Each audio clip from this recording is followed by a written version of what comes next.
way. Continue.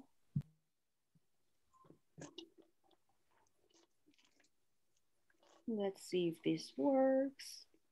Okay. So, yeah, so my name is Ysabel Garcia, use she, her, hers pronouns. And this is the first part of the suicide prevention from a racial justice lens training. And today we're gonna talk about things like the reality of suicide. Basically, hello, what are how the you doing, my dear? I'm good. How are you? I'm good. Weather is so Anywho, moving on. So, like I was saying, we are gonna talk about the reality of suicide. So, what are those myths or those taboos out there in society leave them on the counter, that I'll we wash them. hear? Should I? Is everyone muted? I just muted folks, but if everyone can please mute. If I haven't muted you, please just make sure you're muted. Thanks. Okay. So the reality of suicide, then we are going to talk about the suicide rates, specifically in the Latino Latinx community. And I should probably say this now. My focus is on the Latino Latinx community. Obviously, that doesn't mean that other races or ethnicities don't matter. Of course they do. And so I'm gonna be talking about intersectionality, what that is, and to encourage you to bring that with you to the training, right? We're gonna talk about what causes a suicide, and then talk about what are those general risk factors. So the risk factors that if you have taken a mental health or suicide prevention training before, you hear them all the time, and it's the same thing in every single training. And then we look deeper. We look at what I mean when I say social and cultural risk factors. So, having said that, before we go any deeper, I would like to do a lang acknowledgement. And what this means is that I would like to acknowledge or recognize that I am in Western Massachusetts. So I would like to acknowledge that those of us in Western Massachusetts are occupying the land once resided upon by the Nonotuck people.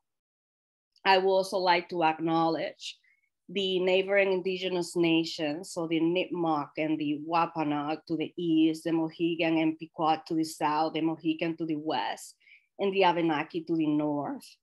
And, you know, I encourage everyone to please consider the land where you reside and the presence of the original inhabitants of that land who were most impacted by, you know, what we call settler colonization, and that may have been forcibly removed. So I would like, at least for 1 minute, just take a minute. You can close your eyes if you want to, turn off your camera if it's on, and just, you know, collectively think about the fact that we are standing on stolen land and what that means. Especially if you are not Native American, if you don't identify as being part of the First Nations people, what that means. I think about it, what that means for me as an immigrant. I think about this a lot. I'm an immigrant living on stolen land. So depending on your identities, how do you reflect on that? So just, let's take just 1 minute to think about that. And yeah.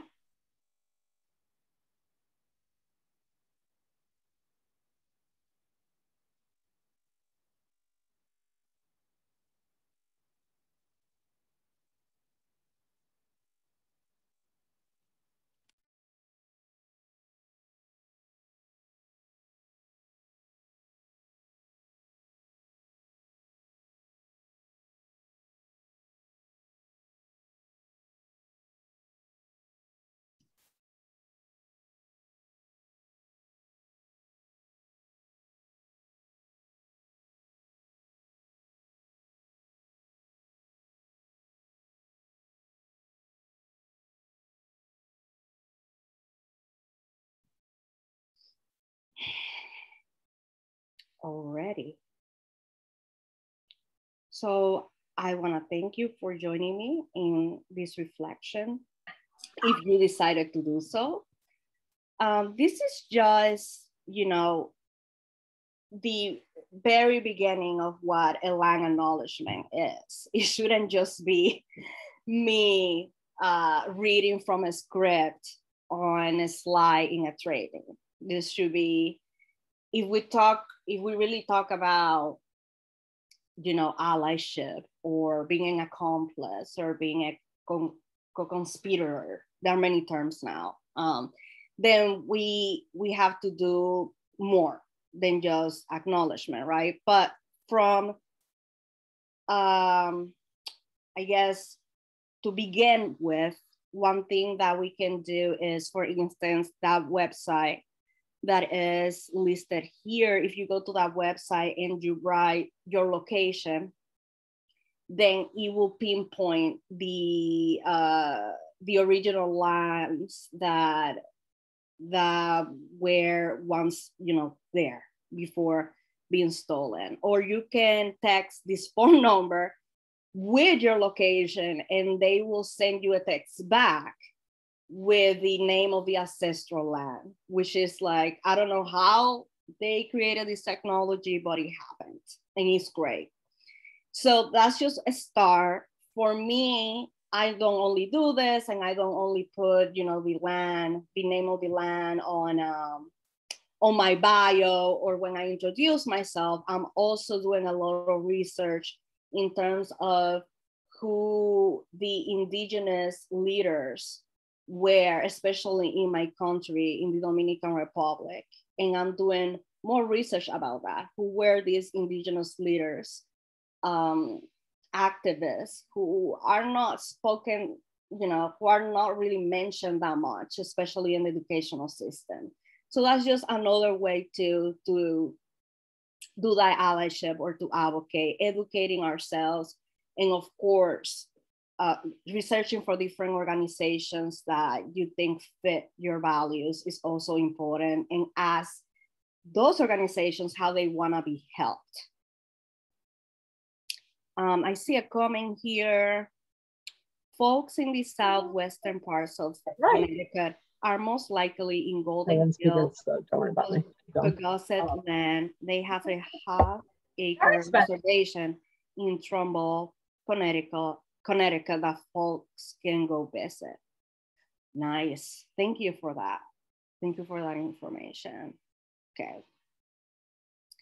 So I think we already in the bio spoke about Estoy Aquí, but yes, basically I founded Estoy Aquí in March of last year, and that was literally 2 to 3 weeks before the pandemic started and everything got shut down. So that was fun. I obviously didn't know a pandemic was gonna happen. But you know, I guess in this case, I guess it happened for a reason. And I, you know, don't regret it.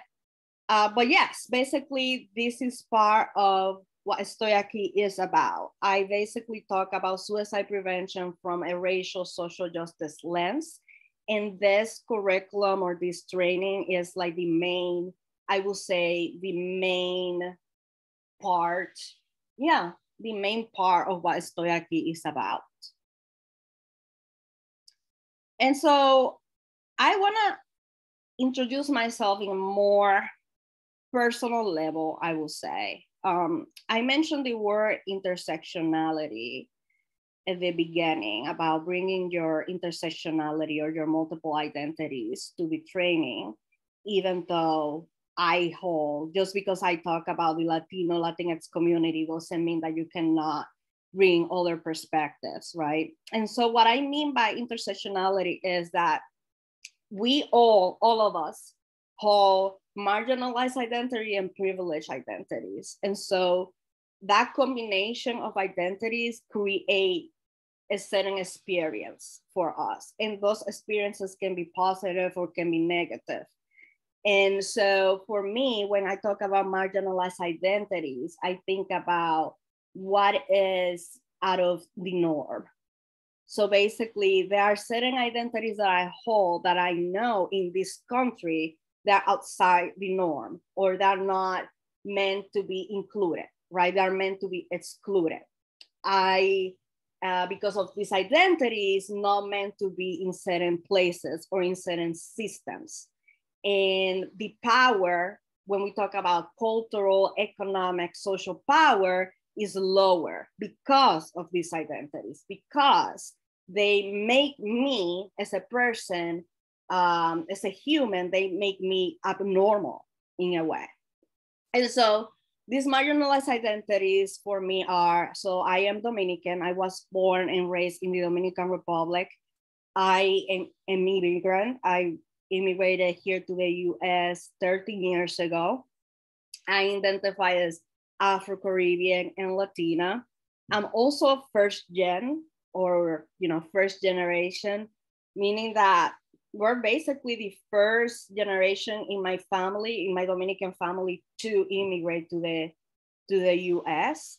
And also I'm one of the few family members here in the US who have gone to college. So even though my mom does have a college degree and many of my family members have a college degree, here in the US, I am one of the few who have graduated from college in this country.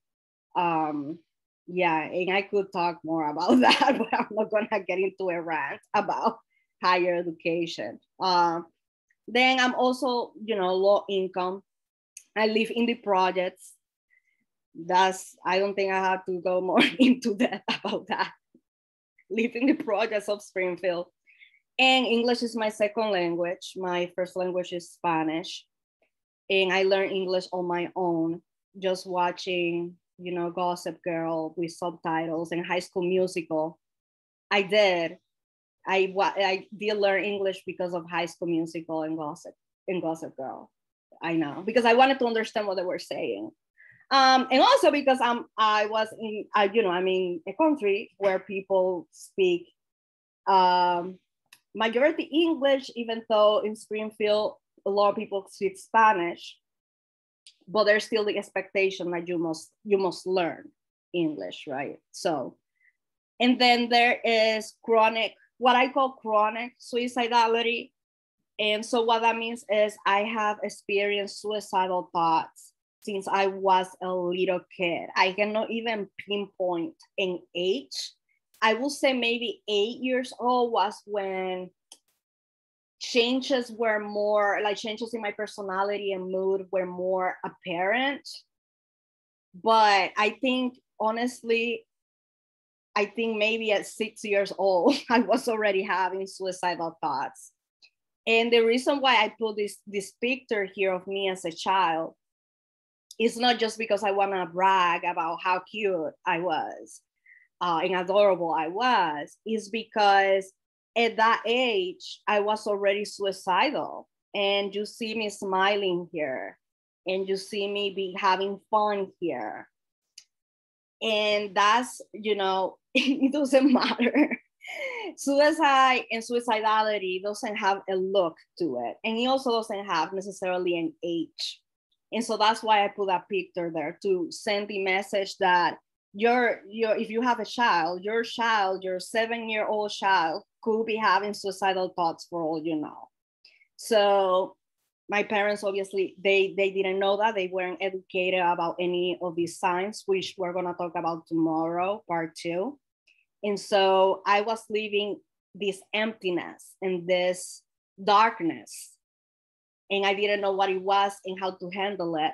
And so, well, here I am in this picture smiling, smiling at you. And then I'm also identified as a psychiatric survivor. And what that means basically is I went through the residential psychiatric system. It did a lot of harm in my life. I have a lot of trauma because of my journey in the this system and just the mental health system in general. And so I now identify as an ex-patient, ex-client of the mental health system. And I'm gonna be talking a little bit more about what that even means later on. Now, I spoke about marginalized identities, but that doesn't mean that I don't have privileged identities. So that when we talk about privilege, we're talking about the opposite of marginalized. So with privilege, I am the norm. I am supposed to be included. I could go to a space and have the entitlement and assume that I would be invited and accepted by everyone. And so, for instance, I am cisgender. So I identify as a woman and I identify as a female. The doctor saw my genitalia and said, yep, pronouns she, her, a girl. And I am fine with that. According to society, that is the norm. And I am the norm. And when I go into healthcare, I have no problem at all, right? At all whatsoever. And I see myself represented in all the movies and in everything. And I don't even have to think about this, to be honest with you. I'm choosing to think about it, but I don't have to, because that's what privilege does. You could just not think about it. It's the same with heterosexuality or straight. So I'm attracted to my opposite sex. According to the media, that is the norm. And my relationships or the type of relationships that I seek are, represented at all times. It is the norm according to society, to this society. I'm also able-bodied, which means that when it comes to my body, I don't have to worry about the space that I go, the physical space that I go into, because I know that they're gonna be designed to fit my needs, my bodily needs. I don't have to think about access or asking about accessibility before an event. I don't have to look for access needs, email. I don't have to look at that. That's a part of the flyer that I don't have to look at all. And I am definitely aware of that. And then I'm non-religious. And by that, I mean that I don't have a specific belief in a certain God. And so because of that, I am not, persecuted. I'm not persecuted because I happen to believe in a certain God or deity. That's basically what that means. So why am I talking about this, right? So I spoke about the idea of intersectionality and how important it is for all of us to bring that to the table when having conversations, especially about suicide prevention. This training is not meant for me just to talk to you forever and not hear anything back. So it is meant to be a dialogue. It's meant to have different perspectives. And I'm gonna be talking more about that when talking about intentions. But before I talk about intentions, I also wanna say, your presence is enough. Show up as you are. I know that in Zoom, there are many social norms, like you have to have a certain background, or you have to have a certain body language or a certain position, or you cannot have distractions or blah, blah, blah. In this space, I hope that you feel comfortable enough to just, again, show up as you are. So maybe you're driving, so maybe you're eating, so maybe you have a dog and a cat who's always around and never leaves you alone and always wants to be on camera. Maybe you use a fidget spinner, or you move around a lot because that is the way that you have to do it in order to concentrate. Maybe you're cooking right now. I don't know. Maybe you are in your bed with your blanket because you're exhausted, but you also want to be here. So you are making an effort to show up the way you can. And I hope, again, that you feel comfortable enough doing so during these 2 hours. Now, because I said that this is also meant to be a dialogue and not just me babbling, there are certain intentions that I want to put out there. So feel free to use the chat as I speak.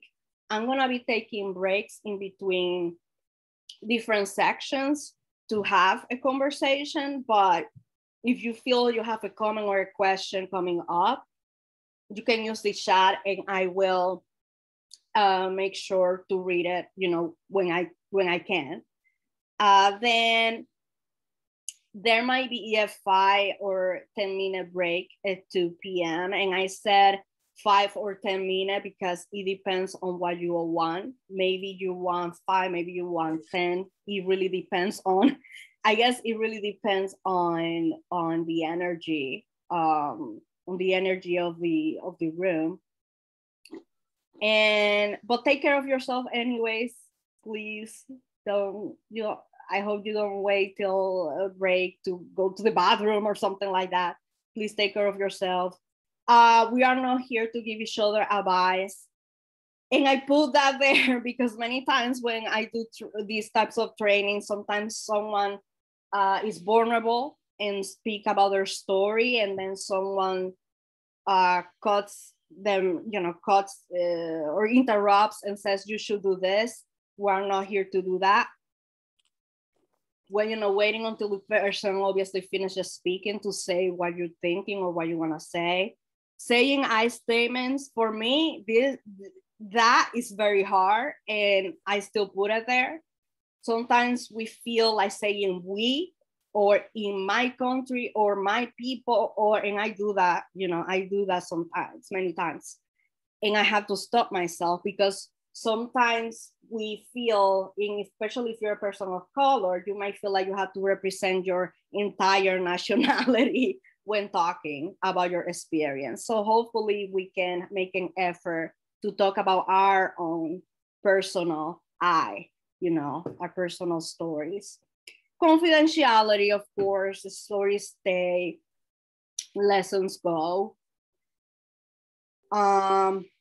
If you do not speak much, usually, like normally, ask yourself, should I take the risk and speak? And if you speak a lot, like I do, one of the things that I have worked for me is to at least count 10 seconds before speaking, or wait for one person to speak before I do. So I am not saying that if you tend to speak a lot that you shouldn't speak at all. I'm just saying that if you know that about you, that you should be intentional about when you speak, to give everyone ample time or equal time to participate. The other one is, you don't have to agree with me. I'm gonna be giving you, presenting information to you. You don't have to accept it as truth for yourself.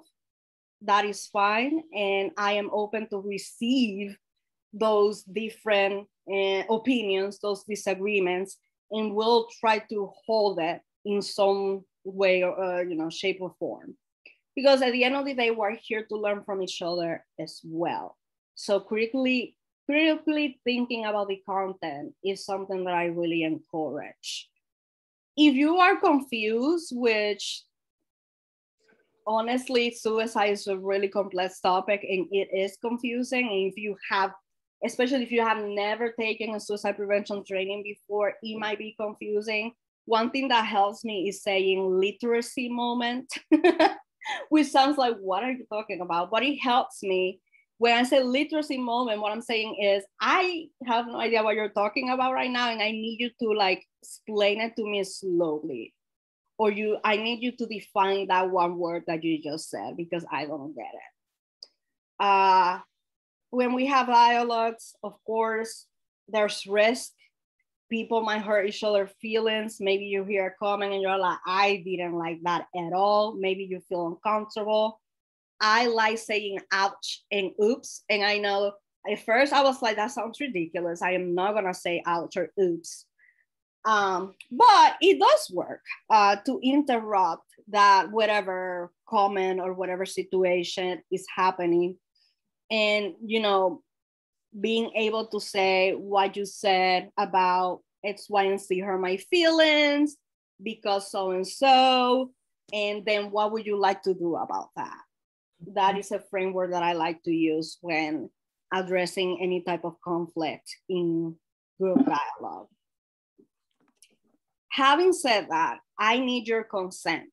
Now, I am here and it will be like, no, we don't want you as a facilitator, and then peace out and then leave. But what I mean by, do you accept me as a facilitator? What I mean by that is that you will be okay with me reinforcing all of these intentions.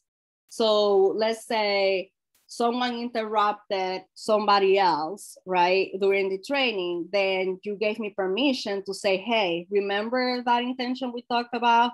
We cannot do that here, basically. So you're just giving me permission to apply these intentions that you agree with. And if it's a no, then what intentions are you not okay with? Or is there something that you need that is not listed in the intentions? So if you do accept me as a facilitator, you can just do a thumbs up with the emojis or whatever that's called. Or you can also use the chat and say yes. I see thumbs up.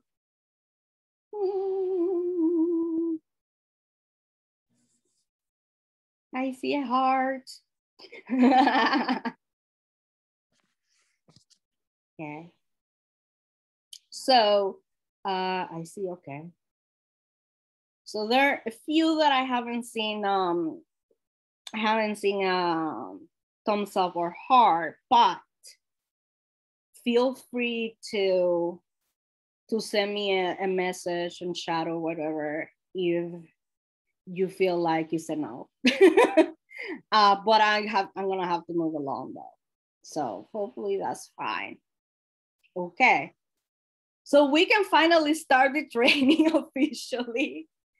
And the first part is about what I call the reality of suicide. There are a ton of different myths out there that is perpetuated by the media, by our own culture, etc. And one of the main myths in suicide is that if you're thinking about suicide, you want to die, point blank. But the thing is, most people who are suicidal do not want to end their lives. They just want the pain to end. And so those are two very different things. And I really like this song by Sick World, and it's called Several Years, because I believe it explains this concept perfectly in the lyrics. So I am going to play this video for you. And I would just encourage you or encourage us to pay attention to the lyrics. So let me see if this works.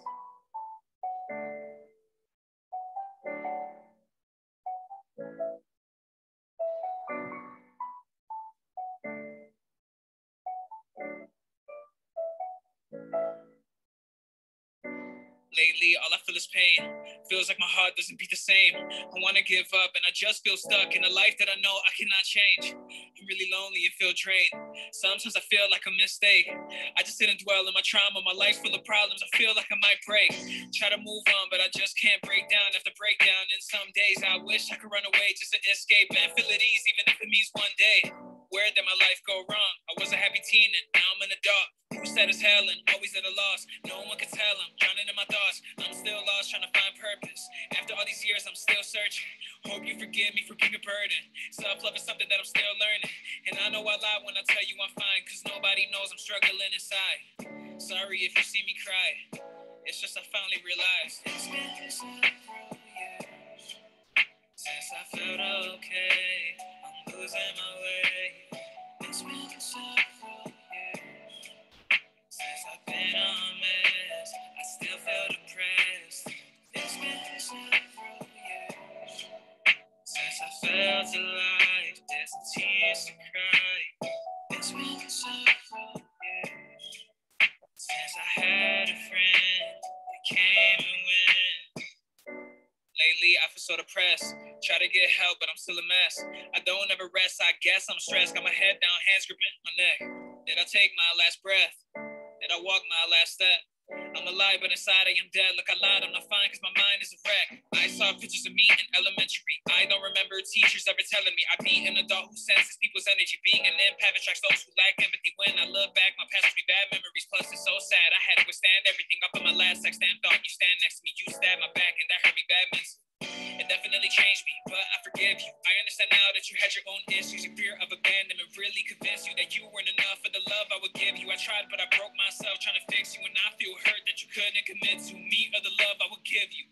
Nobody knows what I've been through. It's been several years since I felt okay. So I'm just gonna stop it right there.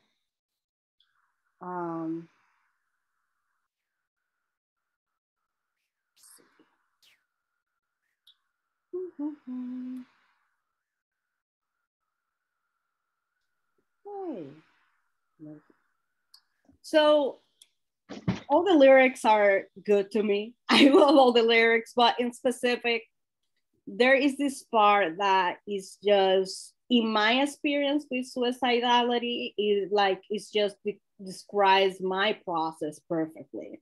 So it says, feels like my heart doesn't beat the same. I want to give up, and I just feel stuck in a life that I know I cannot change. I'm really lonely and feel drained. Sometimes I feel like a mistake. I just sit and dwell in my trauma. My life's full of problems. I feel like I might break. Tried to move on, but I just can't.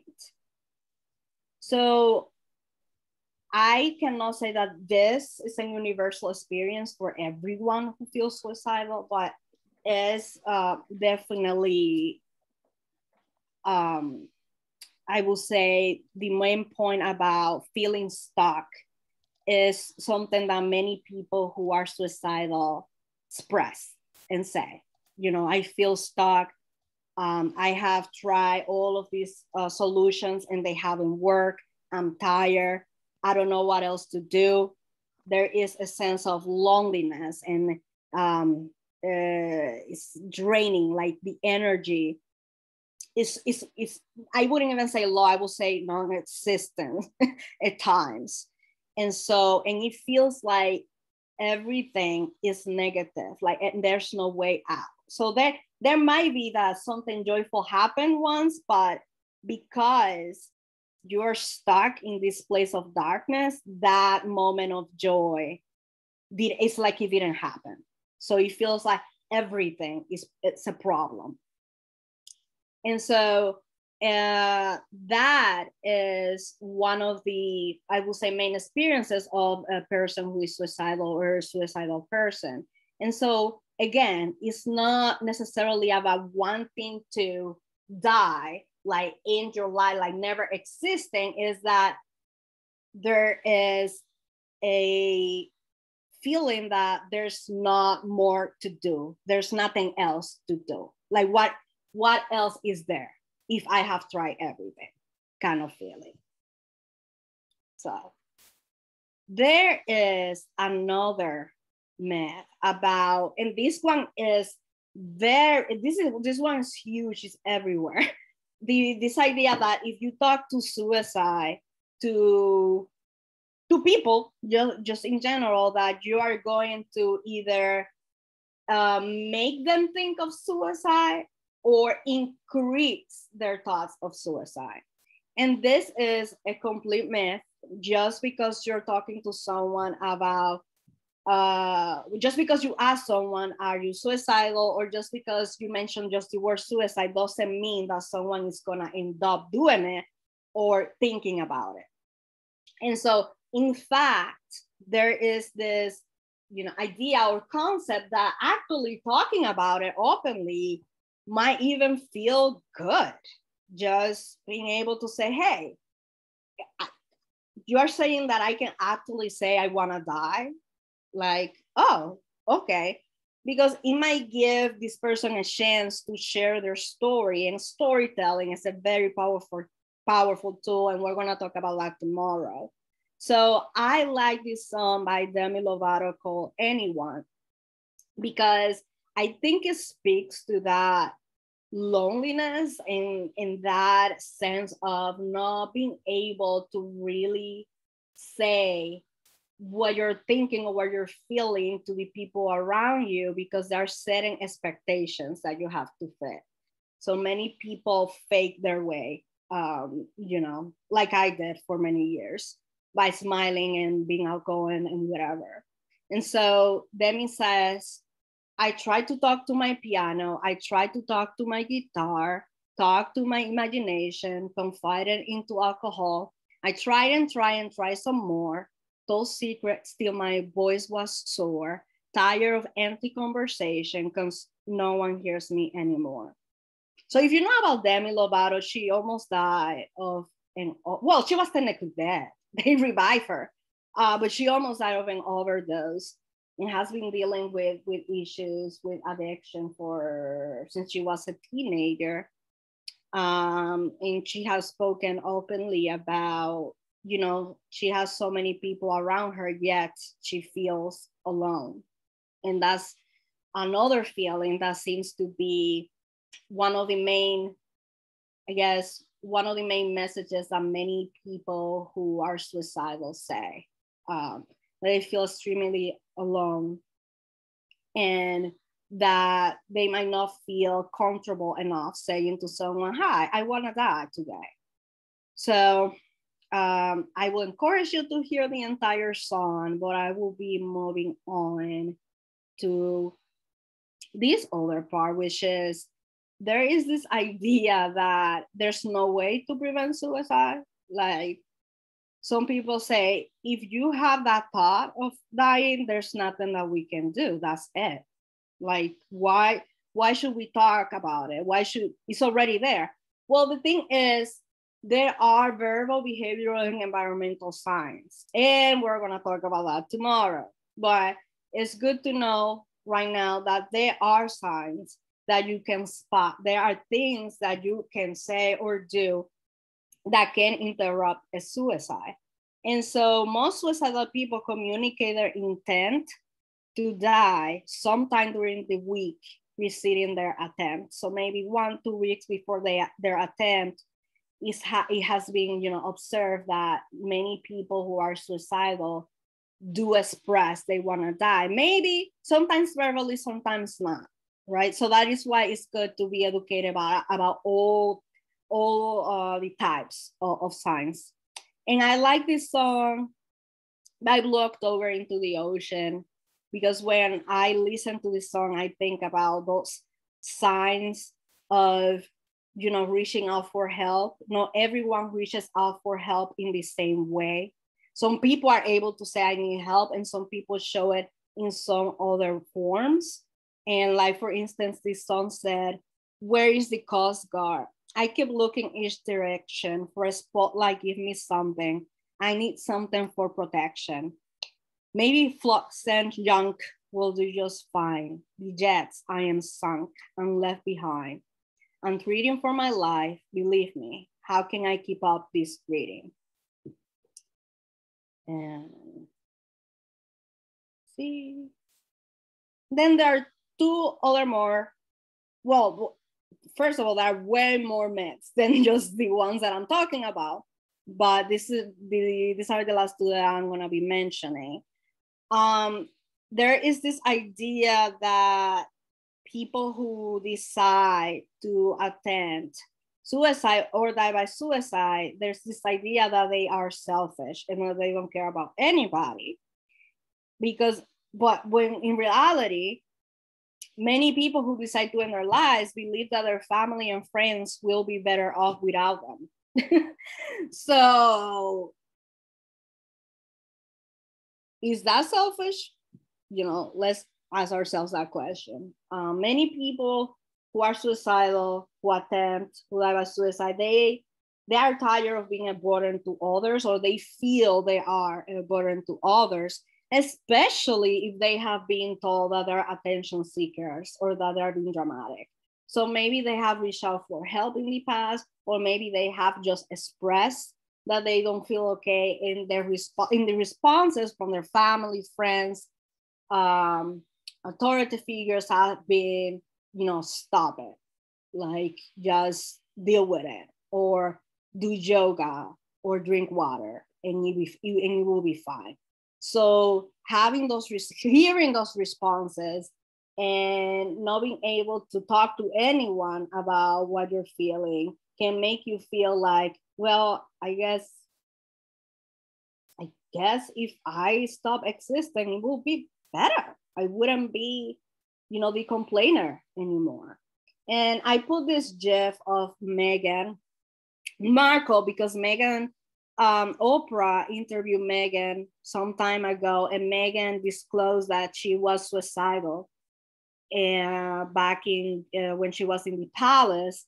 And one of the things she said was that one of the thoughts she had was, I thought if I die, the tabloids will probably have so much fun. They will probably be happy, And Meghan, at that time already had a child and had, Harry. And that was one of the thoughts that crossed her mind. The tabloids would probably have a blast if I die. And so seeing that as a benefit of her suicide. And obviously this is Meghan, a person who has, well, right now, I guess they're broke kind of, but she has privilege, right? But if we look at it from the perspective of, I don't want to say the word ordinary, but someone who is not a celebrity, that's still a feeling. The world will be probably better off without me. And the last myth is that anyone who is suicidal has a mental health diagnosis. Like you have to have depression, or you have to have anxiety, or you have to have a bipolar diagnosis or a schizophrenia diagnosis in order to be suicidal. Well, what has been observed is that not really. Many people who have depression and anxiety or all other diagnoses don't think about suicide. There are many people who don't think about suicide at all. My mother, for instance, is someone who is depressed. Like, I'm like, this is depression, and she has never in her life thought about dying. Even though when I look at her life, I'm like, are you sure? And just like, nope, I don't want to die yet. And so, that is why it's so complex, because you cannot pinpoint a diagnosis and say, yes, this is where the suicidal behavior comes from. It's not that easy to pinpoint.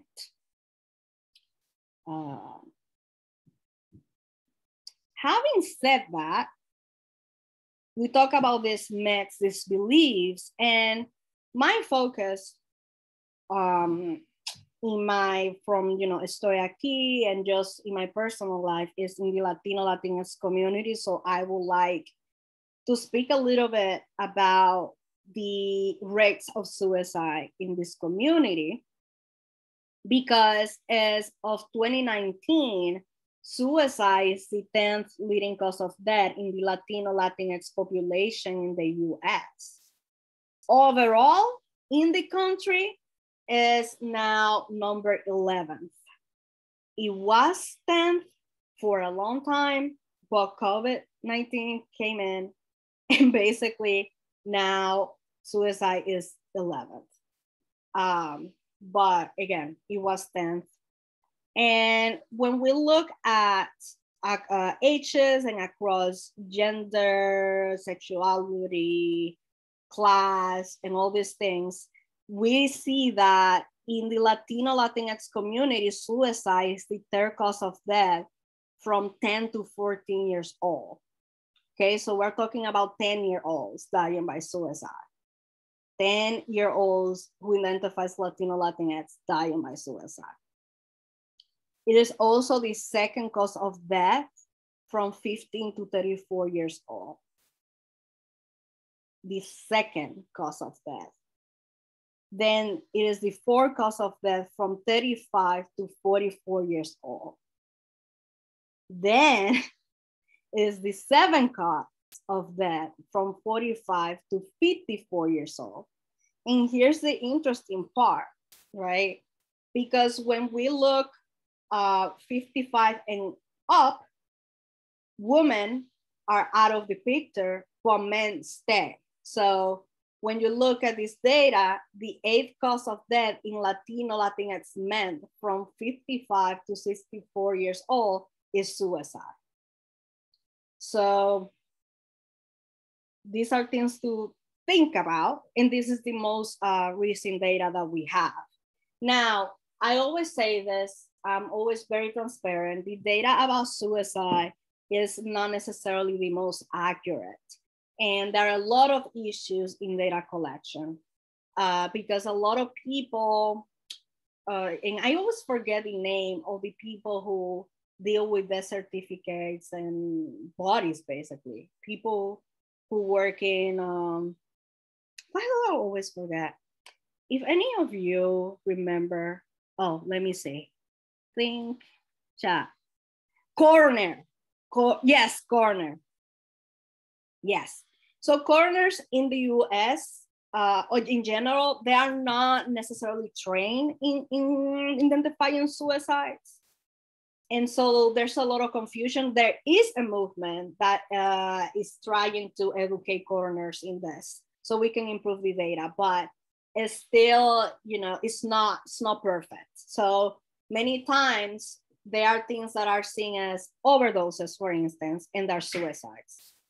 And so we might be missing a ton. For all we know, we might be missing a ton of numbers. There are also a lot of families who don't feel okay with people, with their family member being identified as someone who died by suicide. So they might be like, you know, don't put that in the death certificate. And so again, we might be missing a ton of numbers here. But overall, this is the best that we get from the CDC. If we look at the LGBTQ plus community in the Latinx population, then unfortunately it's also not good news. And I say that because the Trevor Project actually conducted this survey to 41,000 youth between December 2nd, 2019 and March 31st, 2020. And they found, for instance, that 40% of LGBTQ respondents seriously consider attempting suicide. And so that is LGBTQ in general. But then when you look at trans and non-binary, it comes to 52%. It goes up to 52% of youth, of transgender and non-binary youth having seriously considered suicide. Now, here's the thing. You have these percentages, but then when you look at the ethnicity of the LGBTQ youth, when you look at Latino, Latinx, LGBTQ youth, then you can see that the data shows that Latino, Latinx, LGBTQ youth are 30% more likely to report a suicide attempt in comparison to non-Latinos, Latinx, LGBTQ youth. And so what does that mean? What does that say? Why is it that it's so specific for our ethnicity, the Latino, Latinx community, and the LGBTQ community? These two layers, what is it that creates such high risk? And so the main question that we get is, or that I get is, okay, what causes a suicide then? Like what makes someone want to end that pain by dying? And so the answer is there is not a single cause. And many people don't like to hear that answer. We want concrete answers. But unfortunately, like I said, suicide is a complex issue. And so we cannot say this, like bullying causes suicide. We can't, because suicide is a multifactorial process. And what I mean by multifactorial, I mean that it happens because of a combination and accumulation of risk factors. So we're gonna talk about what those risk factors are, but combined, right? So there are multiple, not just one, not just I was bullied once, but multiple different risk factors that happen throughout time. And then there is a trigger, what I call final straw, which is that one moment, that one situation that tells you, I have had enough. I am done. That's why I put a GIF there. That says, that's enough, because that's how it feels like.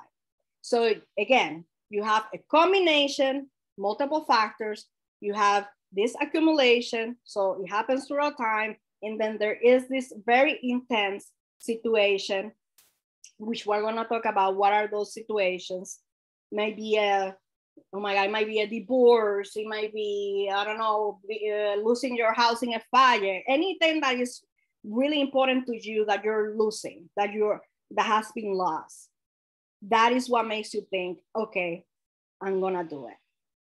That is when the attempt could happen. And I put this gif of I stubbed my toe in this slide to remind myself to say that the way that when I think about how suicide, how that urge to die happens, I think about when you walk, for instance, let's say you're walking in your living room and you stub your toe, you hit your toe with the table, with the corner of your table. When you stub your toe, I don't know about you, but for me, it hurts a lot. I mean, the pain to me is so intense and so annoying that the only thing I can think of is you have to end whatever pain is happening right now, because this is too much.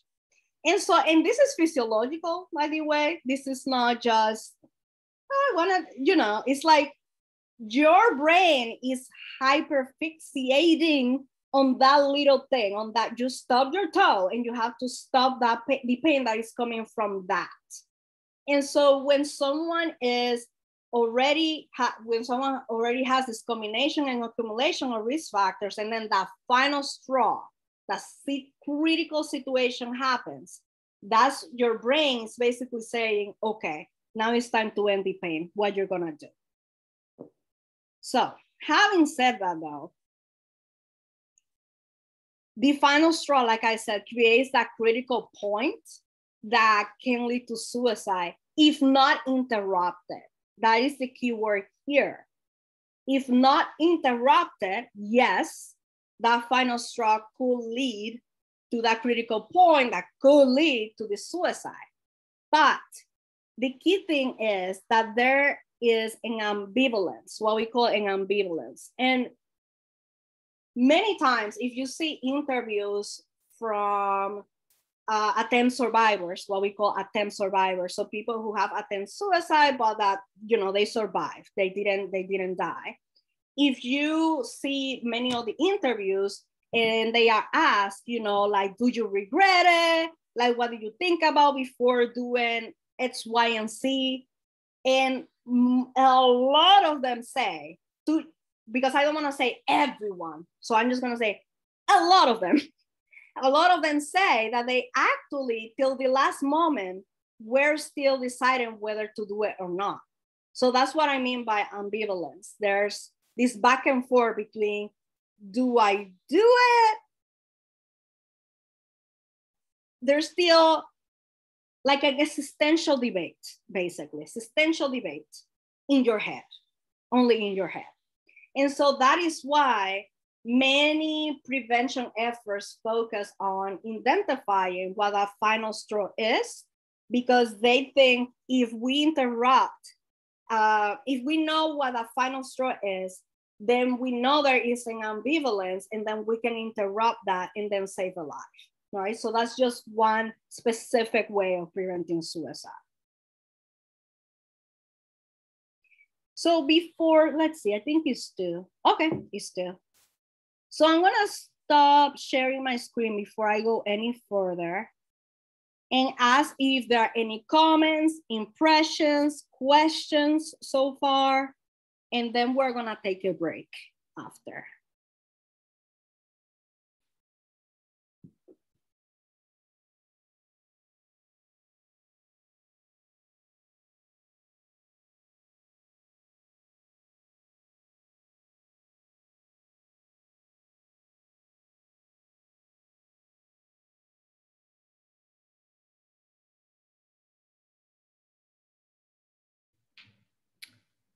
Hola, Ysabel. My name is Nina. I work for the Alliance, and I just want to say thank you because, you know, sometimes we do take this topic for granted. Sometimes also it is hard for us to even acknowledge that this is something that is really happening, right? And I think that this topic could not be like, this is a moment to be talking about this, right? You know, it's Mental Health Awareness Month. Suicide is a very difficult topic to have, and having this information are things that I've seen before and I've heard before. However, it is a good refresher to have. So I just want to say thank you. And by the way, I love, love, love your energy. I love how you're presenting. So thank you. Thank you. And by the way, I'm sharing my screen with a coworker. She's right behind me. That's like Oh, okay. Hi. So if you see me looking up, it's because I have you on the TV. So I apologize for that. Oh, nice. Am I in HD? Wow.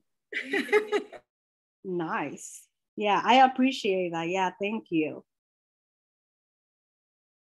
I agree. Thank you. Great info. Thank you.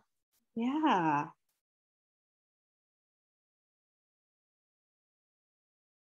Anything that surprised you? Maybe not. Maybe you already knew the information. Ysabel, I have a question. Nice to see you again. I'm your newest stalker. I took this training with her in Spanish. Yeah. Very valuable. When you talk about the interruptions, right? And, you know, instances where suicide is interrupted, can you tell us a little bit more about what that could look like, right? For people like us, right? Not necessarily for a professional or 911 or or I don't know, like, are more instances of suicide interruptions, do they happen among people like us? Like, you know, what does that look like, and how exactly might we be an interrupter? I think so.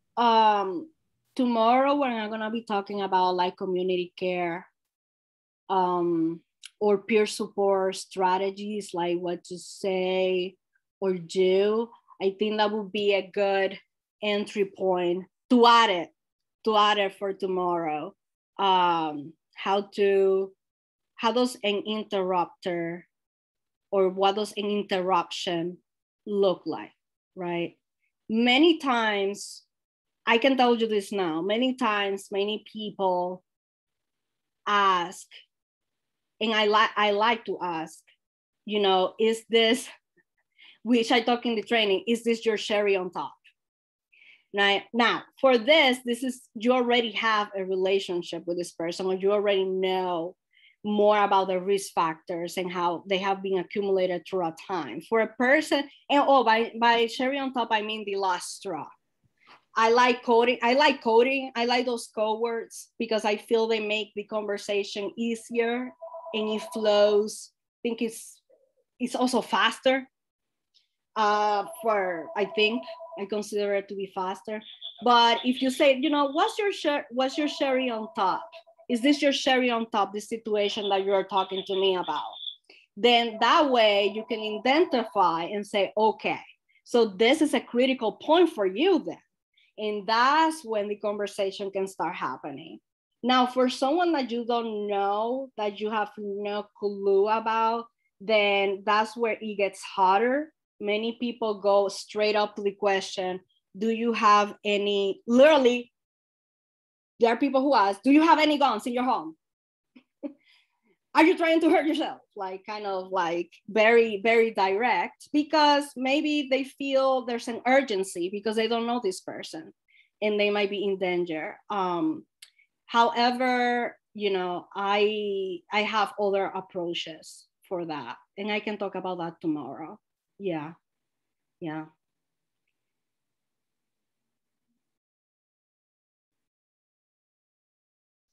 have a quick question. Can suicide of someone in a family or a community trigger someone else's suicide? Oh, yeah. So that's so funny. It's in the general risk factors, what people call suicide contagion. Yeah. Suicide contagion, and is some people want to act like we know what suicide contagion is. I'm like, please, we're still researching what that means. You know, we're still researching, especially it became very interesting when 13 Reasons Why started, because people were like, this show is glamorizing suicide, right? So then it's the whole suicide contagion thing started again.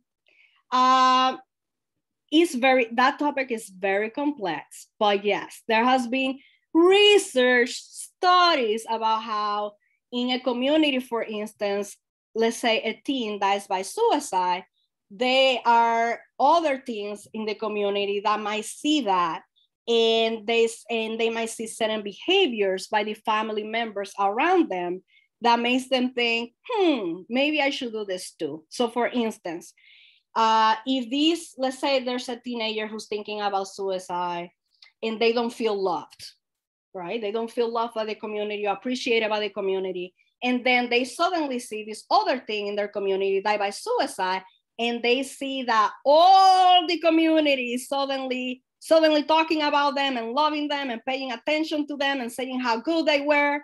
Then that teenager who is still alive thinks, so is this how I'm gonna get people to love me?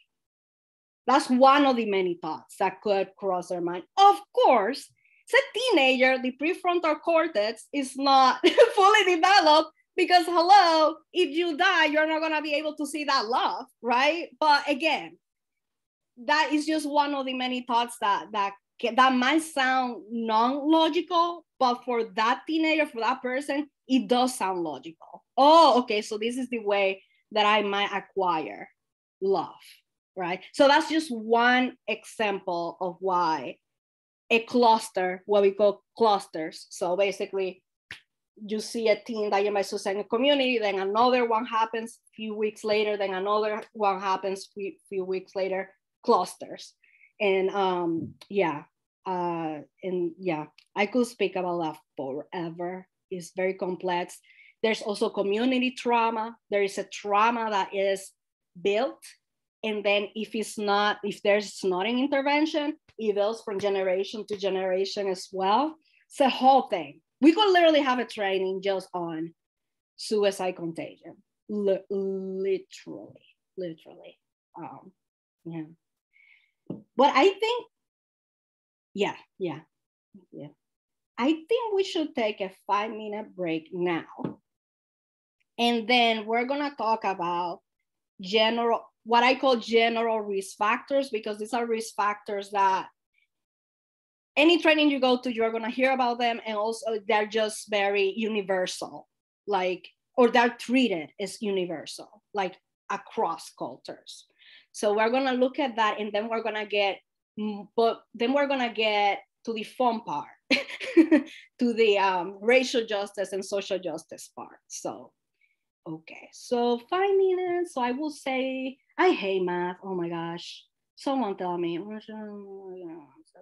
Okay, 2:13. Okay, math. I did it right, I guess. Okay, so I see you all at 2:13 then.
Hello again.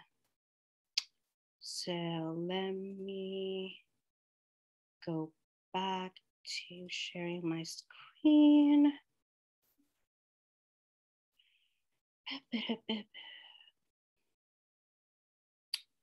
Already. Okay. So we spoke about the myths, taboos about suicide, some of them. Then we spoke about what causes a suicide, quote unquote. And then we should talk about, so what exactly are those risk factors that I have been mentioning? Because I have said that it is a combination and accumulation of risk factors that is then activated by that final straw. So what are these risk factors? If you look at any other suicide prevention training or mental health training, you will see a list of risk factors. And to me, they look the same in all the training. But so the first one, they will say mental illness. I call them mental health struggles. So they will say something like mental illness, mental disorders, or diagnosis. Now, remember how I said that you don't have to have a diagnosis in order to have suicidal thoughts, right? That you might have a diagnosis and also not have any suicidal thoughts at all. Now, there is research out there that says that, for instance, people who have been diagnosed with bipolar disorder tend to have a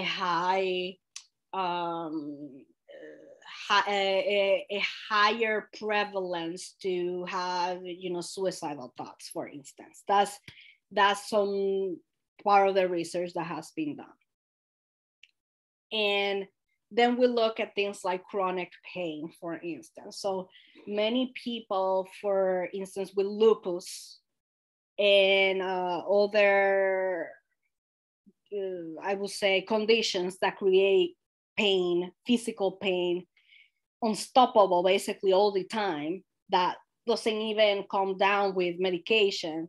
These types of complications have been, correlated to things like depression and anxiety. And so when looking at that, we're also looking at the idea of, wanting to die, because not only we're talking about emotional pain, but we're also talking about physical pain. So we're talking about double, it's double pain, basically. Same chronic diseases, things like diabetes, heart disease. There's research out there that's, correlates these diseases to what we call despair or hopelessness, which again is something that can, in combination with other things, lead to suicide, right? And then there's the issue of head trauma. So many, for instance, American, how do they call it, American football people, they many times get a lot of trauma because of, the way they play, the balls hitting their head, basically hitting each other, their bodies all the time. They're always like hitting each other. And so there has been some studies where they actually have opened up the brain of this I don't even know how to call it, American footballers. I don't know. Anyhow, they have opened up the brain, not even joking, and have compared their brain to what we think is a normal brain. And they have seen that the prefrontal cortex, which is this area of the brain that help us with executive functioning, with decision making, is smaller than what we see in a regular, quote unquote, normal brain. And so there has been this correlation. So there's this idea, this correlation, that this structure in the brain does have an effect on people when they decide whether to die or live. Because, It's basically the decision-making part of your brain that is smaller. So what does that do when trying to make this decision of dying or living? So that's for health. But then there are also these risk factors that we call like historical. So basically history, and it could be a history of suicides in your family. There are many, I feel that we don't necessarily talk about this much in the suicide prevention field, like history of suicides in the family, because many times the trauma caused by these suicide deaths, they literally go through generation. Like, oh yeah, my uncle so-and-so, yeah, died by suicide. Oh yeah, cousin so died by suicide. And sometimes it's not even addressed at all.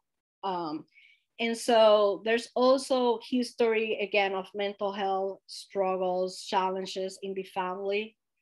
For instance, in my family, my mother's side, what is anxiety and depression, and that's the norm. My mother's side, that's like, yep, a panic attack. Yeah, drink this tea, because that's their thing. They love that. Té de manzanilla. Oh, drink this tea for the panic attack. And so it is like the norm, for instance, these types of mental health issues. And when I found that out, I was like, oh, okay. Thank you for telling me now that I'm already deep in this stuff. Then there's, of course, childhood trauma. It's a huge risk factor as well. And that, of course, includes physical, sexual, emotional abuse. And then we have, lastly, what we call environmental risk factors. And they talk about access to lethal means. And when they say lethal means, what they mean is technically those things, those tools that people can use to end their lives. And the one that is the most used here in the US is firearms. More than 50% of suicides are done via a firearm here in the US. And which is why there is also a movement about banning guns because of the suicide rates. There's also the idea of, we just talk about suicide contagion. We just talk about it, how it's way more complex than I can explain now, but I just talk about it. Basically, imagine that, have you ever, if you are not, let's say, if you are not married like me or have no children like me, sometimes I go to Facebook and I see everybody, like right now, everybody's getting married and having children. I'm like, and I'm not. And honestly, I don't want to get married or have children. I'm the widow in the family. I don't want it. But sometimes I look at Facebook and I'm like, damn, should I get married and have children? Because apparently everyone, this is what's up. So in suicide contagion, sometimes, and I talk about teens a lot, teenagers, because it happens a lot with teenagers, especially in very close communities. It happens a lot, that you start to see these things and you're like, damn, should I start thinking about this? Should I? Marisol just sent me a message. Anyhow.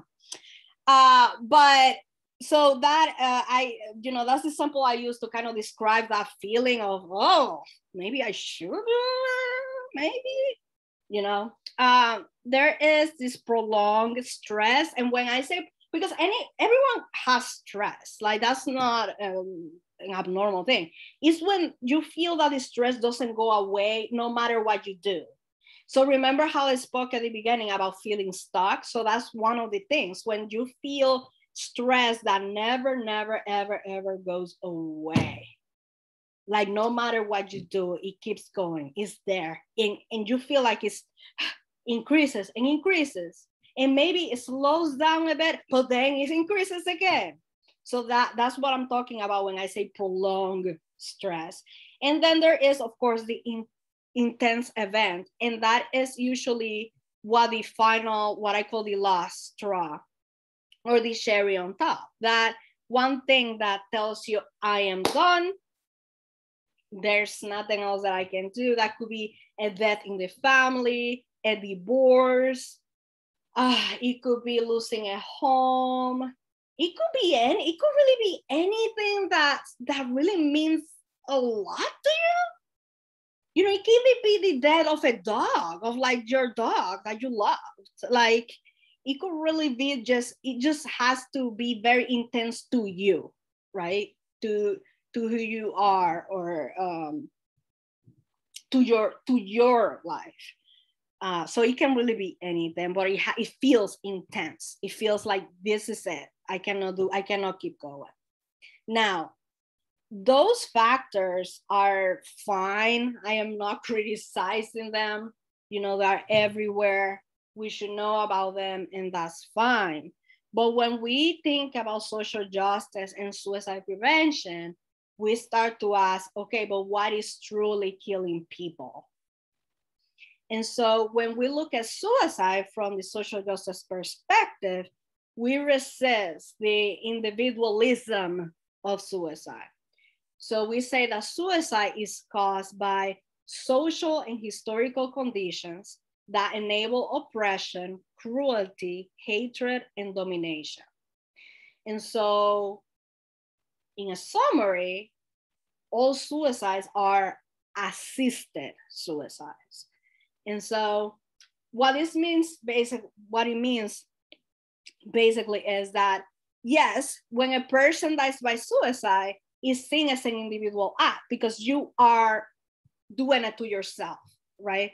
But when we look at social justice, when we look deeper, what actually caused that person to die? What actually pushed that person to die? When we look at that combination, that accumulation, what actually is going on? And so I really like this graph especially because it says we need to dig deeper. And then, you know, says medical model, DSM, whatever. And then it's like, it's like basically going inside the earth or the dirt, and you see all these different things like poverty, oppression, injustice, homophobia, racism, mass incarceration, socioeconomic status, unsafe environment, border suppression, ageism, access to housing and healthcare, social and legal exclusion, police brutality, climate change, and it keeps going and going and going and going and going.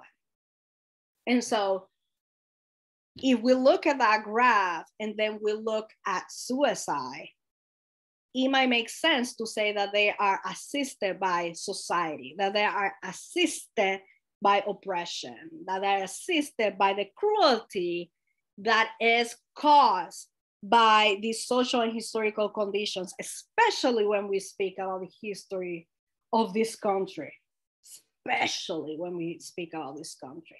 Now, I added this to, I will also add the criminal justice to this list. Yeah, criminal justice system. Yeah.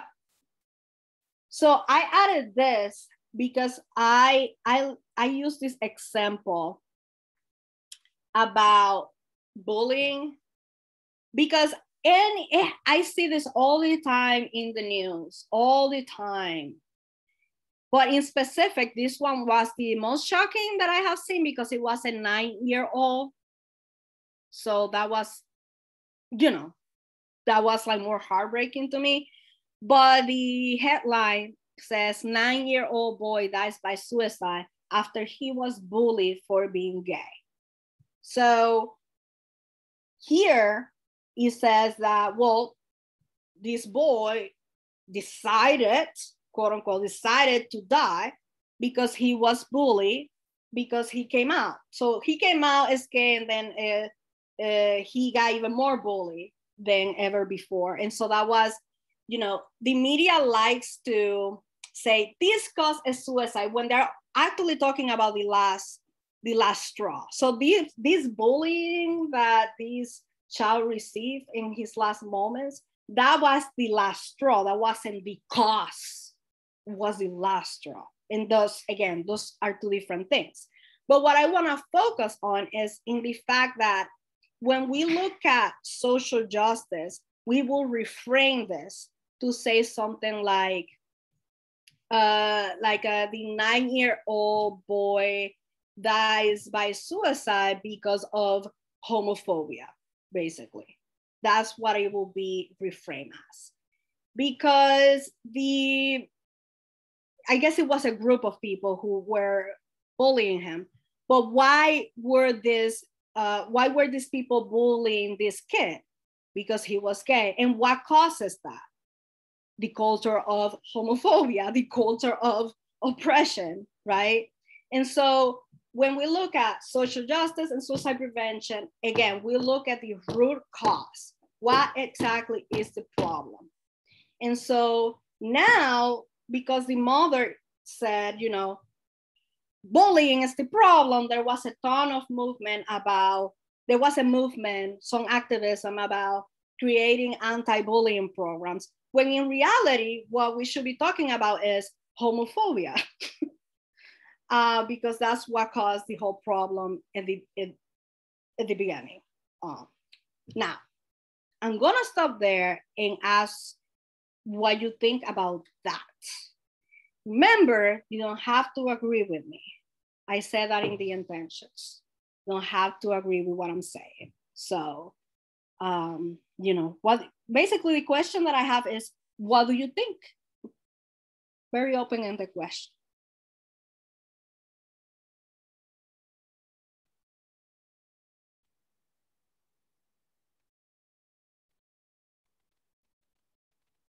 Oh, and you can also use I forgot to say, you can use the chat or unmute yourself. It's up to you.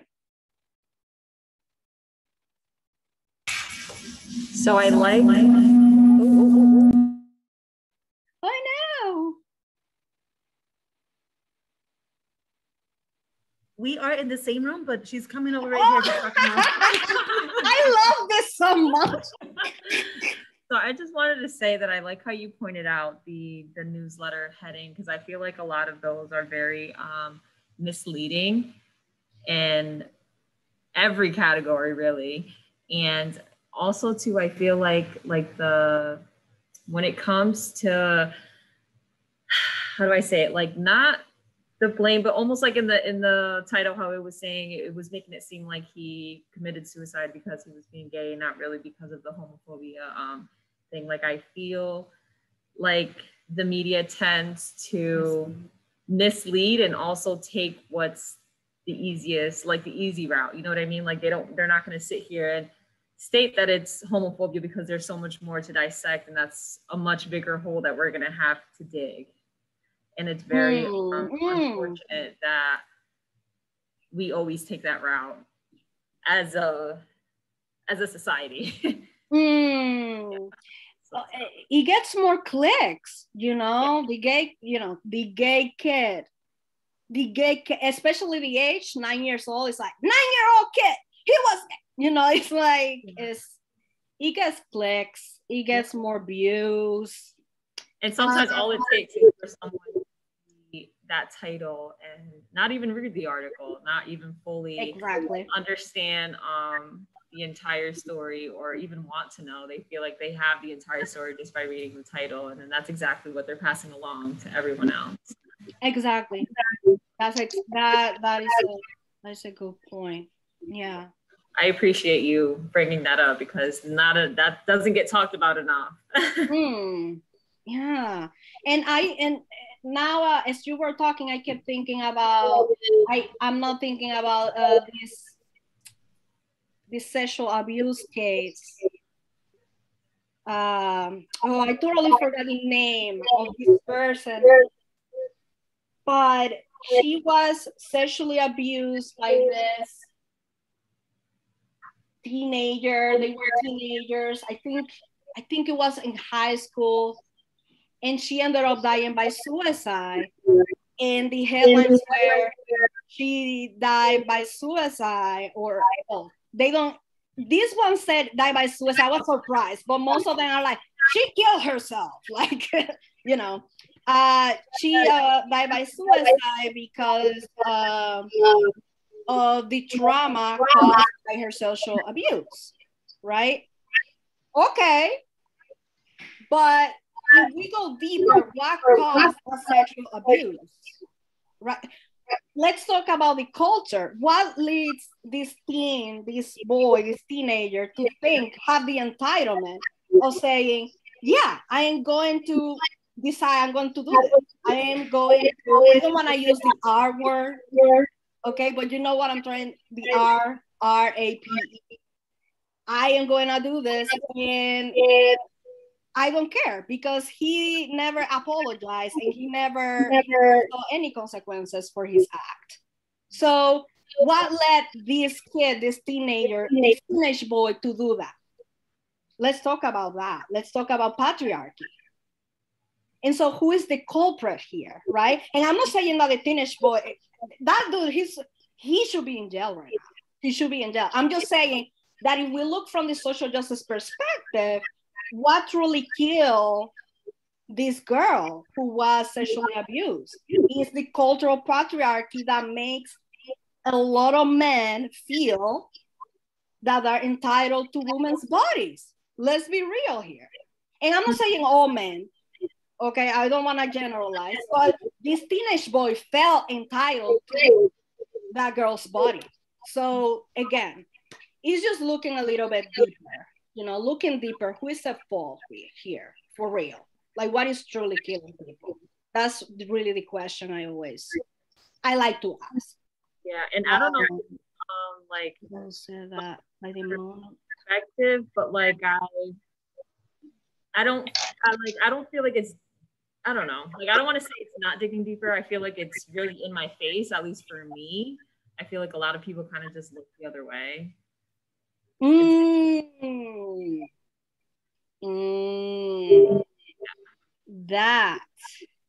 So that's why we have to talk about, that's why we have to have dialogues, you know, like this. Why it's also, you said it, it's easier to be superficial, to just look at the surface too. Yeah. So is there no more comments? This is Peggy, and I was thinking about what you're talking about. And I think in the case of the 9-year-old boy, it really are both factors, right? It was the homophobic situation and then the bullying on top of it. But I guess the question is, at what point people are made aware so they can deal with the homophobia before it gets to the point of bullying, because both were factors, and that resulted in a suicide. So how do we make that better?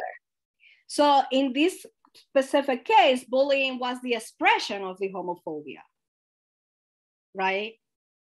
So, and then the expression of the homophobia became that last straw,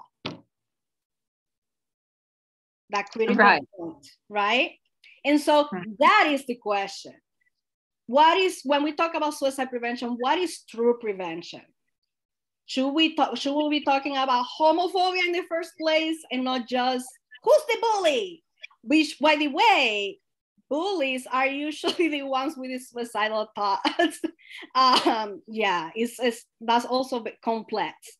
But they have seen like the relationship between the bully and the one who has been bullied, and they have seen a lot of times that the one who's bullying is the one that that needs a lot of attention and care. So again, I guess the question is, where do we put our focus on? I think that's one of the fundamental questions. Yeah. So I'm running out of time, which, I think that's normal for me. And so I want to get into, now that we just had this great conversation about, you know, suicides being assisted by society, or by society, oppression, cruelty caused by all of these systemic interpersonal conditions, right? So there are certain social and cultural risk factors that I like to talk about, and these could be relevant to many different cultures.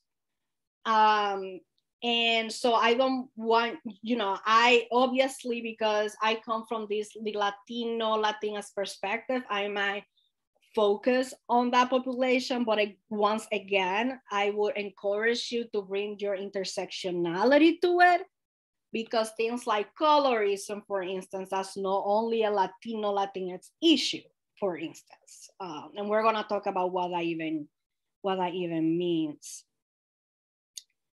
I see a comment in this chat: parenting programs have proven to be effective at schools that have any kind of bullying programs. Many children state that their parents are the ones who need some prevention and education as well. Right? What is happening at the home? True. Yeah. Okay. So I like to talk about racial microaggressions when I talk about risk factors. I think it's like the main, I don't want to say the main, one of the main most important factors for me to talk about, because this is truly pervasive. It's everywhere. It's an everyday thing. And I feel that we should be talking about these things and identifying these things. And in this specific section, I will focus on racial microaggressions, but there are a lot of types of microaggressions, like gender, identity, sexual orientation, class, age. I mean, think about all these social categories. Microaggressions fall into each one of these categories. But basically, the term microaggression was created by Dr. Chester Pierce in the 1970s. Okay, so it has been here for some time. And Dr. Chester Pierce was an African American psychiatrist, and he realized, or he noticed, that African Americans in this country were basically experiencing certain negative experiences that weren't necessarily obvious, as like he noticed that you couldn't pinpoint it and say, oh, that's racism. Like, it was very sneaky. And so that's why, instead of calling it aggressions, he called it microaggressions. Not because they don't hurt, not because they don't cause trauma, but because they are very sneaky. It's like, if you don't educate yourself about microaggressions it will be very hard to just say, oh yeah, that's a microaggression, because that's how sneaky they are. So then there's Dr. Sue, who is an Asian American psychologist, who decided to take the concept of microaggressions and develop it further. And so Dr. Sue came up with this definition about microaggressions being these subtle insults and hostile messages toward people holding marginalized identities. So it's very important to understand that microaggressions, not only racial, again, all social categories, are only towards people who hold marginalized identities. So going back to what I was talking about marginalized being out of the norm. So basically, me as a Latina immigrant who is, low income and is suicidal. There you go. That's a bunch of marginalized identities. And each of those identities, I know I could get a microaggression just for each one of these identities. Now, these subtle, sneaky insults, they could be verbal, non-verbal, and environmental. So you can pull them, you can say there are 3 forms. So you can see them through behavior, actions, you can see it by people, you know, by statements, questions, comments, and then you can also see it in your space. And we're gonna talk more about that later on. How do you see microaggressions in the physical space? And lastly, but not least, these subtle insults and hostile messages could be intentional or unintentional. So many times people commit microaggressions without knowing they are committing microaggressions. Now, I am gonna show you this video, and I will encourage us all to really identify those microaggressions that you think, for instance, maybe you relate to those microaggressions, or you have seen, or you have heard the people who you support talking about these microaggressions. Like, I encourage us all to identify those in this video I'm gonna show you. For people who still don't think that microaggressions are a problem, oh, you're so well spoken. Oh, just imagine, instead of being a stupid comment, a microaggression is a mosquito bite. Ugh, it's a compliment. Mosquito bites and their itch are one of nature's most annoying features. But if you're only bitten every once in a while, No, where are you really from? Cleveland. sure, it's annoying, but it's not that big a deal. The problem is that some people get bitten by mosquitoes a lot more than other people. I mean, a lot more. Whether it's on a date, Oh, your English is so good. Excuse me? going grocery shopping, You know, everything happens for a reason. I'm just buying apples. commuting to work, So when are you gonna have a baby? watching TV, We have to keep the Redskins name. It's part of our culture and history. or just walking down the street with your partner. I couldn't even tell you were gay. Mosquitoes seem to pop up everywhere. Do you know John? He can be shopping advice. So I live here too. And getting bit by mosquitoes every goddamn day, Can I touch your hair? multiple times a So day, pretty. Can I touch it? your hair? Please. Please. I wanna touch it. Can I please? is fucking annoying. That makes you want to go ballistic on those mosquitoes, which seems like a huge overreaction to people who only get bit every once in a while. It's just a mosquito bite. Who cares? Just another angry black one. Of course, beyond just being annoying, some mosquitoes carry truly threatening diseases that can mess up your life for years. Astrophysics? Maybe you should try this challenging major. Ow, my dreams. And other mosquitoes carry strains that can even kill you. It looked like he was up to trouble, okay? I felt threatened. So next time you think someone's overreacting, just remember, some people experience mosquito bites all the time. You're all so exotic. Wow. And by mosquito bites, we mean microaggressions. I love this video. But my favorite part is at the end when the narrator says, the next time you think that someone is overreacting, think about all the times that that person has gotten that same microaggression over and over and over and over and over again. And so that's why I like to talk about microaggressions as well, because it's like the perfect example of what I talk about when I say combination and accumulation, because we are talking about since children, like even since you weren't born, like these are things on our everyday lives, comments, things that you see on our everyday lives that affect us.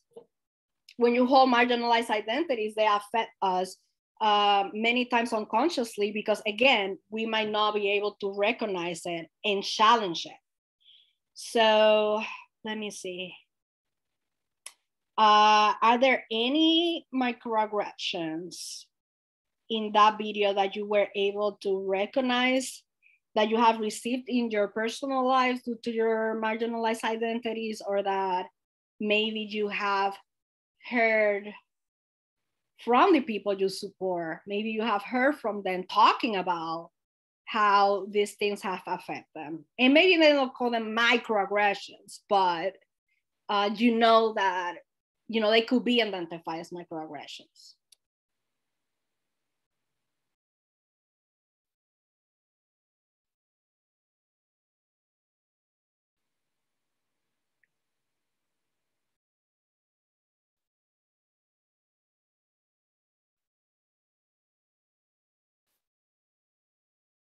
already. I'm gonna move on. So when talking about racial microaggressions,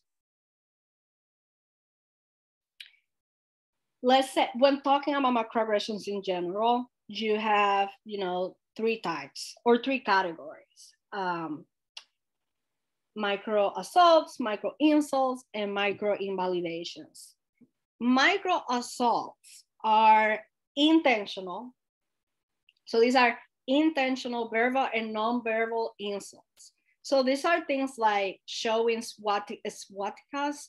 Don't even know how to pronounce it, but you know what I mean. Deliberately serving a white person before a person of color in a restaurant, saying the N-word, like, and that person knows like what the N-word is, and they're still saying it. They know what it's gonna cost, the effect it's gonna cost. You know, so those are very over. They're very, I will say, in your face. And this, I will say, micro assaults are they're still subtle. There still can be subtle, but that might be easier to pinpoint, to catch, because of the symbolism of some of these actions. For micro insults, we're talking about, so they could be intentional or unintentional, and they could be verbal and non-verbal insults that discredit and shame a person's identity. In this case, racial identity. An example would be telling a doctor of color, your people must be proud of you.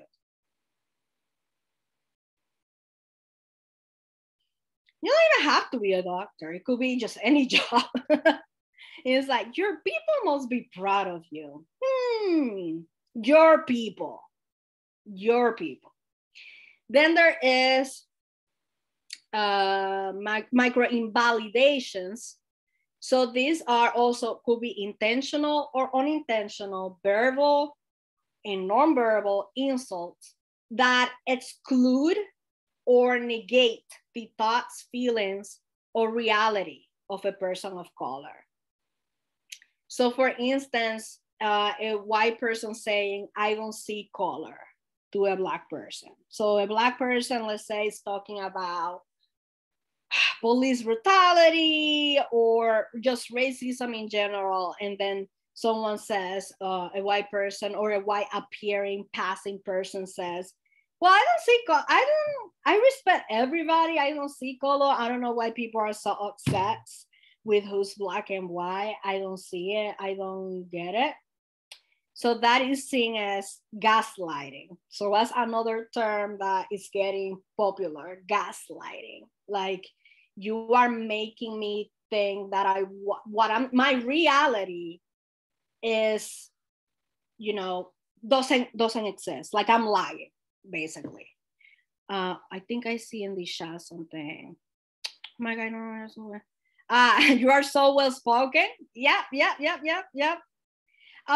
So I got a microaggression years ago. Still hurts me when someone said, I thought you were really dumb, but actually you're really smart. Have you thought about changing your accent? Because if you change your accent, if you speak normally, then people are gonna see how smart you are. At the time, I didn't know that was a microaggression. I actually thought it was a compliment. I was like, oh, okay, I guess I'm smart. I guess I only have to get rid of this accent then. I guess. Great advice. Of course, years later, I was like, oh, that was a microaggression. That was really messed up. But that's how sneaky they are, because you're so well-spoken might even look like a compliment when you think about it, but it's not. So I get you don't look Colombian because I'm white. That is, yep. That is, I used to work with college students who were Latino Latinx and were what we call white passing or white appearing. And they their identity gets, all the time, they get rejected by their own community. And that's part also of what I'm gonna talk about colorism. But yes, so basically. Another thing that I love is people question your blackness. You know, they're like, but you're Puerto Rican, you're not black. Wait a minute. Oh, yes. It's like, really, if they build that wall, which side do you think they're gonna put me on?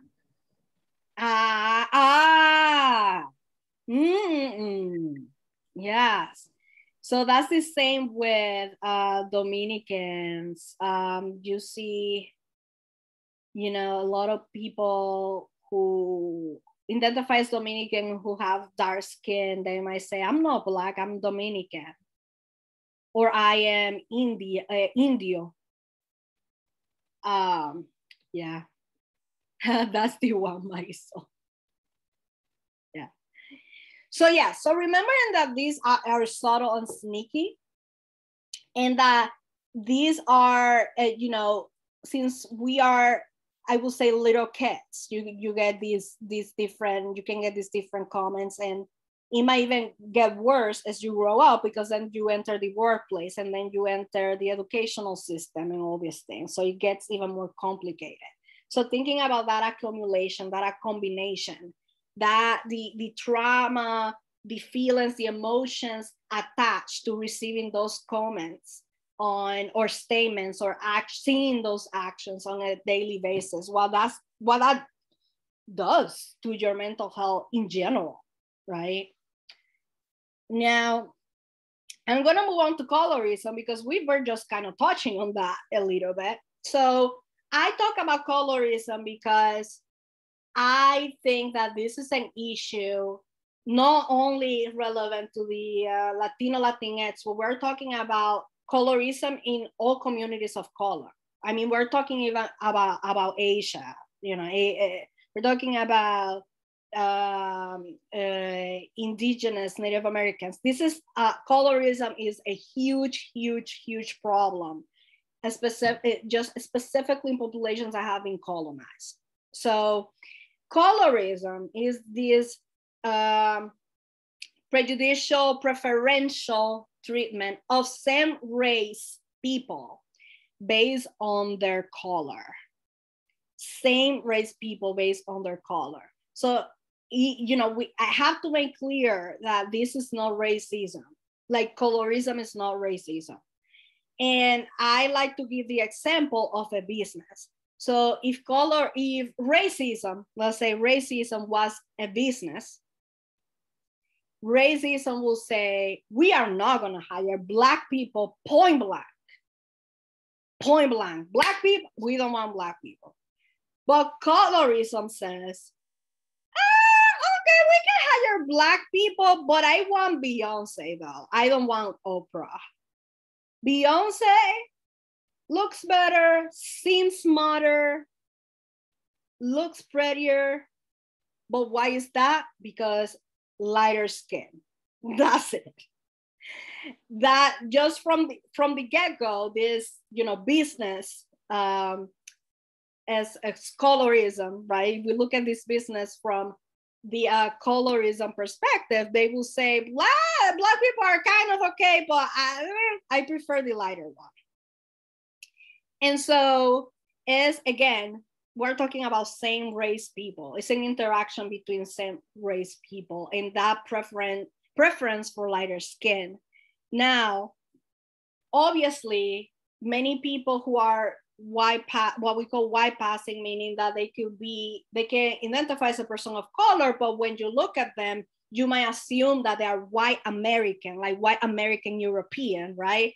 Yes, there are privileges attached to that, because my mom, for instance, is white passing. When people look at my mom, they see white American European. They don't see Dominican.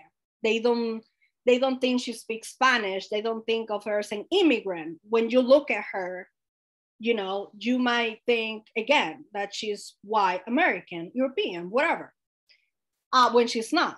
So, you know, it can be that opens a lot of doors, even though she identifies as a person of color and Dominican. Now, we also have to look at both sides. Just because you have those privileges, let's say Beyonce, many people say Beyonce is on top, not only because of her talent, but because she has lighter skin. That's another controversy. That there's still effects on the mental health for people who are light skinned, because many people, especially Black people who are light skinned, are not accepted by the community who happens to have darker skin, right? And there is sometimes a lot of animosity, and there's also sometimes a lot of self-hatred even, because many people might be biracial, for instance, may have a white Black parent. And so there's a lot of conflict there for people who happen to have the lighter skin, who are seen as white passing. So everybody suffers with colorism. That's what I'm trying to say. We also, colorism affects everybody, whether you get the privilege or not of the lighter skin, it affects everyone's mental health. You see this a lot with lighter skin tone people are praised, right? Lighter skin tone people are praised and are considered better looking than someone who is darker. Yep, totally. That's, yeah, in microaggression, you're pretty for a dark skin girl, right? Like you're the exception, right? Or pelo malo, bad hair, right? Quítate ese pajón, like get rid of that big hair kind of thing. So it's not only about skin, it's also about features, right? We're talking about nose, the shape of our nose, the shape of our lips, the texture of hair. All of those messages we get from little kids. And by we, I mean people of color. And again, you could see this in countries like South Korea, Philippines, Japan, China. Then you look at the Caribbean, right? Especially Jamaica, Dominican Republic. These are things that are encrusted in the culture, basically. And then, of course, there is history in this. I'm not gonna get into depth because I know I ran out of time, but basically this is since the very beginning of being colonized, that there was the casta system where people were categorized just by their color of their skin, and just by saying, you are Español peninsular, meaning Spaniards born in Spain, then that means you have greater social, cultural, and economic power. And that's still, as we know, still happening today. So this is unfortunately part of, I would say, the actual culture of when we talk about Latin America in specific, and other countries like, for instance, the Philippines, who were also colonized by Spaniards and Portuguese. So, and then we have Marianismo and Machismo. When we talk about Marianismo and Machismo, we're talking mostly about the Latin American culture, but as we know, Machismo is something that is attached to what we know as the patriarchy, right? And that is something that affects pretty much every country in the world. So, but in the case of Marianismo, when we talk about it, we're talking about this idea that women should be spiritual leaders of the family, that they should be sexually abstinent, that they should be submissive to their husbands. And this idea, this expectation is very universal in Latin America, specifically in Latin America. And it comes from this, the Virgin Mary image that was brought to Latin America due to colonization. So it was brought by the Catholic Church. And this is connected to machismo. So when we talk about machismo, we have to talk about Marianismo and vice versa, because they both coexist. They both basically encourage each other to come up with these socially acceptable norms and beliefs that basically make men and women be stuck in traditional gender roles. So basically, when we speak about machismo, we're not only talking about men, we're also talking about women being socialized to show respect for male authority. And the same way with Marianism, when we talk about Marianismo, we are not only talking about women, we're talking about men being expected to be the dominant presence in a family. So all of this, both of them, basically work together to keep that, what we call the patriarchy. So this idea that men are more intelligent, capable, and thus they should be in power at all times. And so making women be on the lower side, the ones that, they are the sensitive ones, they are the ones who should take care of the children because they have those qualities and things like, stereotypical things like that. And then lastly, we have acculturation and assimilation. So these are the last, this is the last social and cultural factor that I'm gonna be talking about. And acculturation and assimilation are not the same thing. Many times it is used like they mean the same thing, but they're not. And I'm gonna be showing just a little bit about this video, and then we can officially end the training.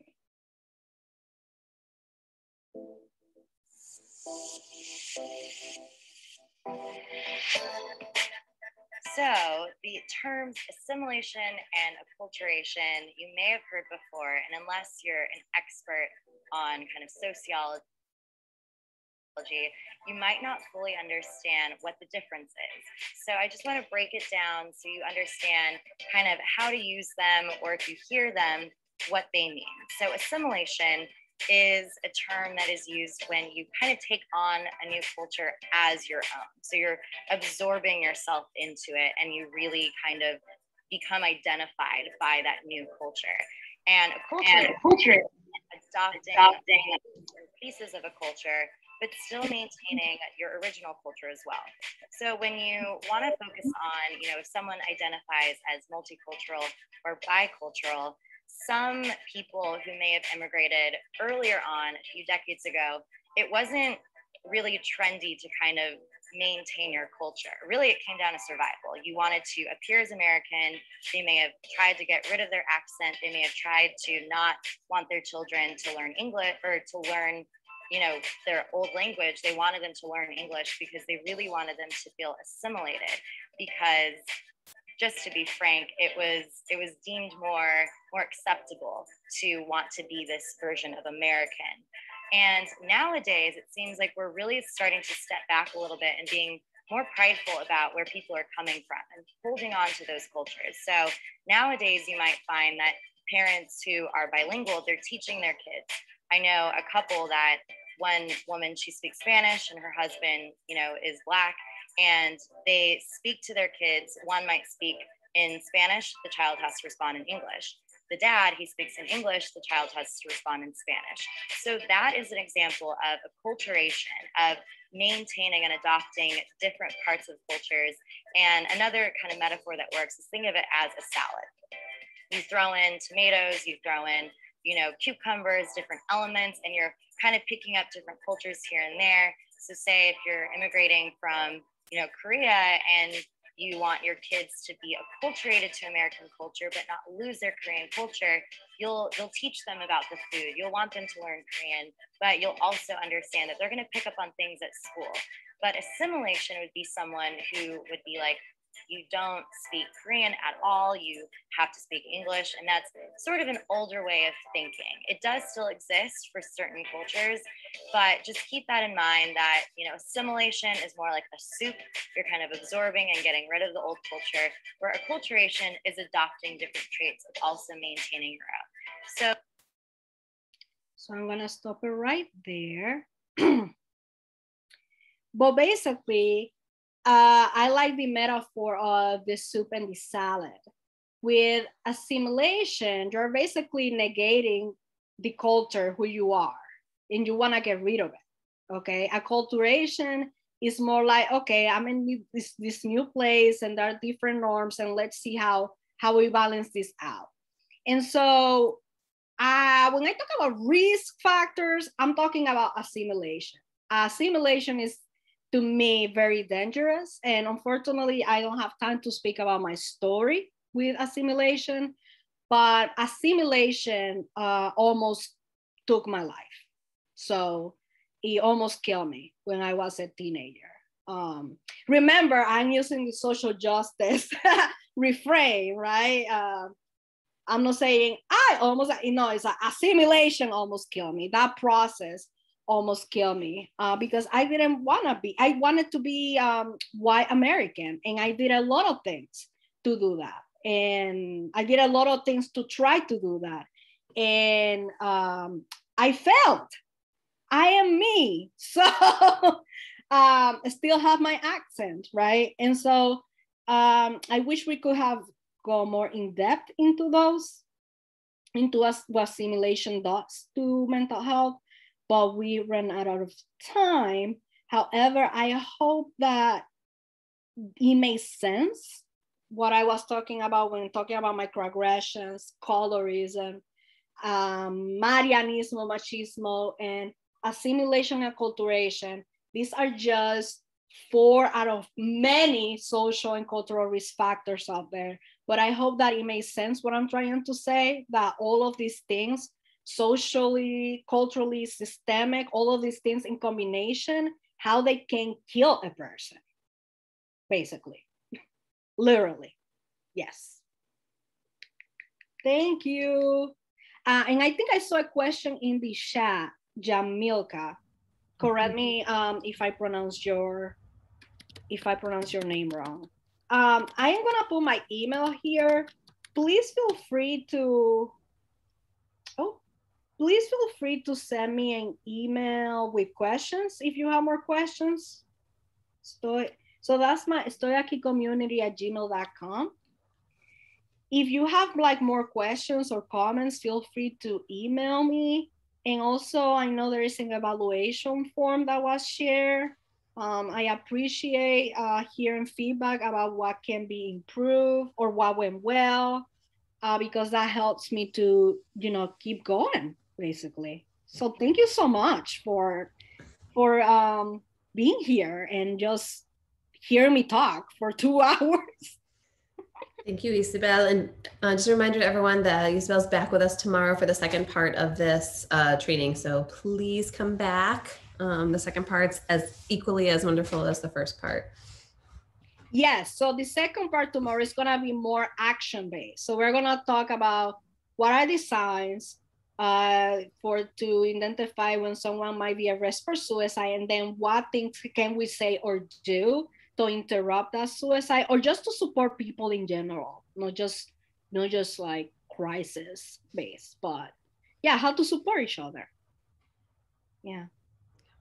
Awesome. Thank you, everyone. Thanks, Ysabel. Bye. Thank you. Bye, everybody. Bye.